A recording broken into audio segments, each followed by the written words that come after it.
Hello, അസ്സാം വലൈക്കും, welcome back. നിങ്ങൾക്ക് ഈ പാർട്ടികളിലൊക്കെ സ്റ്റാർ ആവാൻ വേണ്ടിയിട്ട് ഒരു ബീഫ് കുറുമയുടെ റെസിപ്പി ചെയ്യട്ടെന്ന്.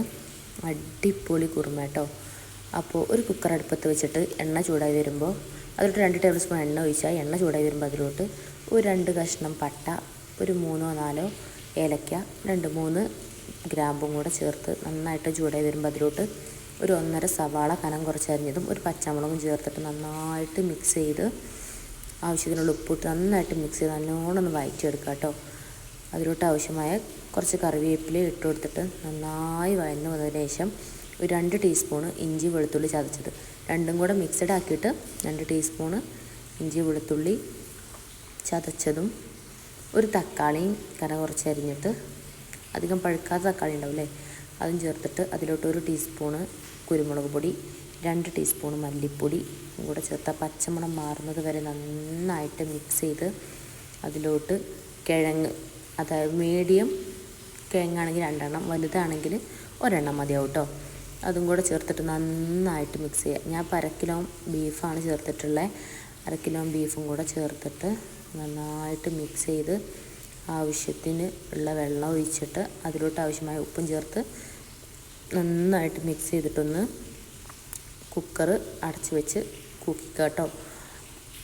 ഒരു ഹൈ ഫ്ലെയിമിൽ വെച്ചിട്ട് ഒരു വിസിൽ വന്നതിന് ശേഷം സ്ലോ ആയിട്ട് വെച്ചിട്ട് വേണം ബാക്കി ഒരു 3-4 വിസിൽ വന്നാൽ നല്ല അടിപൊളിയായിട്ട് ബീഫ് വന്നു കിട്ടും കേട്ടോ. ഇനി നമുക്കതിലിട്ടുള്ള അരപ്പ് എന്തൊക്കെയാണ് നോക്കാം. ഒരു കപ്പും കപ്പ് തേങ്ങ, അതിലോട്ട് ഒരു 3/4 തേങ്ങയോളം, ഒരു മുറിയും പിന്നെ അതിൻ്റെ ഒരു മുറിയുടെ കാലും എടുത്തിട്ട് അതിലോട്ട് 1 ടീസ്പൂണ് വലിയ ജീരകം, ഒരു കഷ്ണം പട്ട, കുറച്ച് അണ്ടിപ്പരിപ്പ് വെള്ളത്തിൽ കുതിരാൻ വെച്ചിരുന്നു കേട്ടോ.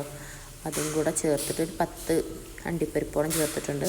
അതും കൂടെ ചേർത്തിട്ട് നന്നായിട്ട് അരച്ചേക്കുക. എന്നിട്ട് ആ അരച്ച തേങ്ങയുടെ അരപ്പിലോട്ട് നമ്മൾ കുക്കർ ആവി പോയതിന് ശേഷം അതിൽ നമ്മളിട്ട കിഴങ്ങില്ലേ അത് പെറുക്കിയെടുത്തിട്ട് ആ അരച്ച തേങ്ങയിലിട്ട് ഒന്നും പാടി ഒന്ന് പേസ്റ്റാക്കി എടുക്കട്ടെ. അപ്പം നല്ല തിക്കായിട്ട് നല്ല പേസ്റ്റ് കറിയായിട്ട് കിട്ടും നമുക്ക് കേട്ടോ.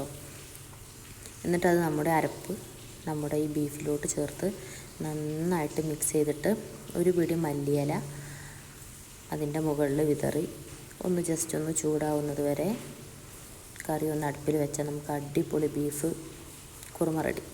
അപ്പോൾ ഇതുണ്ടാക്കി നോക്കിയിട്ട് എല്ലാവരും അഭിപ്രായം പറയണേ. എൻ്റെ വീഡിയോകളൊക്കെ ഇഷ്ടപ്പെടുകയാണെങ്കിൽ സബ്സ്ക്രൈബ് ചെയ്യുക, സപ്പോർട്ട് ചെയ്യുക. അപ്പോൾ ഓക്കെ, താങ്ക് യു.